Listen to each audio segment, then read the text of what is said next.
Kemajemukan adalah jejak yang tak pernah hilang dari perlintasan sejarah Indonesia. Bahkan dari sebuah masa ketika konstitusi belum menjadi resmi dan republik masih belum ada, kebinekaan itu sudah dirayakan dengan suara yang amat riuh. Ikrar itu digaungkan dalam sebilah sumpah dan sepotong semboyan yang kita panggul dengan tekad membatu hingga ke detik ini. Dengan itulah kita belajar artinya bertenggang, belajar mengerti tentang perbedaan-perbedaan yang berkelindan dalam kehidupan. Hingga tiba di sebuah era, ketika keberagaman tidak lagi dipandang sebagai kekayaan, melainkan sebagai ancaman yang mencekam. Berangsur-angsur, ada sejumlah orang membentuk keyakinan bahwa kekerasan dianggap sebagai setapak jalan menempuh penyelesaian. Ada menara dan tembok tinggi yang dibangun. Ada kebencian yang sengaja dirawat dan diwariskan turun-temurun. 1 tahun terakhir yang telah kita tempuh dipadati oleh dendam dari orang-orang yang mudah tersulut amarahnya. Kita menyimak di rimba belantara peristiwa tentang mereka yang dengan ganas menumpas keyakinan lain yang tak sama. Kekerasan berlatar belakang agama dan antar suku ditengarai meningkat di sejumlah kota. Sejumlah tempat ibadah diluluh lantakan tanpa ampun. Tak sedikit korban yang jatuh. Tak sedikit pula anak-anak yang kemarin petang masih bersenda gurau, di hari berikutnya diisi dengan ratapan kematian. Kita memang sepertinya hidup dalam sebuah Indonesia yang penuh amarah. Dan apa yang kita sebut zamrud katulistiwa, kalau kita lihat dari atas, berubah menjadi zamrud kemarahan. Ada fanatisme luar biasa, ada kebencian, dan itu gambaran umum dari Indonesia selama 1 tahun ini. Indonesia semakin masyarakat majemuk itu mensyaratkan 2 hal. Pertama, kemampuan untuk menghargai perbedaan.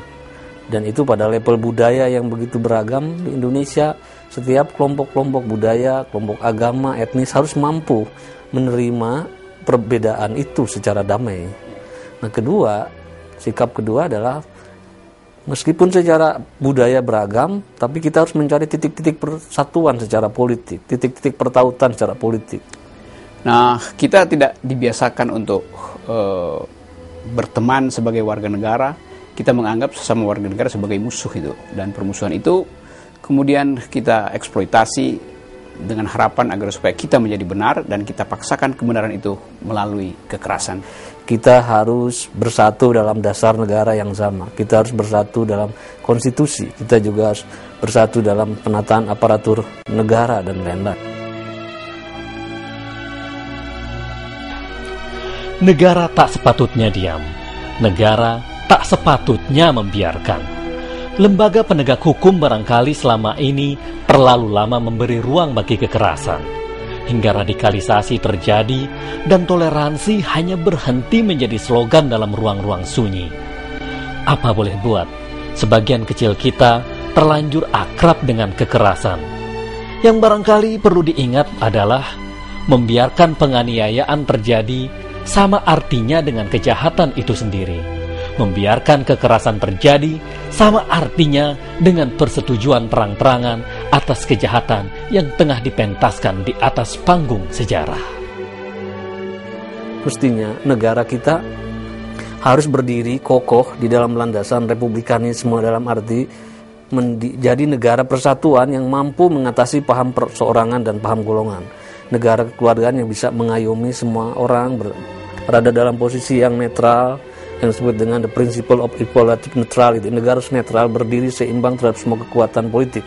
Ada yang mencekik pernafasan politik kita, yaitu keinginan untuk mencapai pemutlakan dalam semua hal. Orang berusaha untuk mencapai pemutlakan. Korupsi adalah cara untuk mencapai pemutlakan. Perkelahian politik adalah cara untuk mencapai pemutlakan. Dan itu semua dibiarkan oleh negara. Dan negara seolah merasa bahwa di dalam demokrasi semua boleh diucapkan. Padahal ada batas di mana negara harus mengucapkan secara lebih keras bahwa hanya mereka yang berupaya untuk menjaga kemajemukan yang boleh beredar di dalam ruang demokrasi. Itu yang gagal diucapkan oleh negara. alih-alih negara itu kemudian menindak elemen-elemen kekerasan itu, justru seringkali agenda-agenda negara didikte oleh elemen-elemen kekerasan yang dampaknya kemudian mengakibatkan, menstimulus kekerasan yang lebih besar dalam masyarakat. Seharusnya negara secara sebut aja secara jujur mengatakan bahwa negeri ini adalah negeri yang harus dihuni oleh sebanyak mungkin pikiran, harus dihuni oleh sebanyak mungkin pandangan.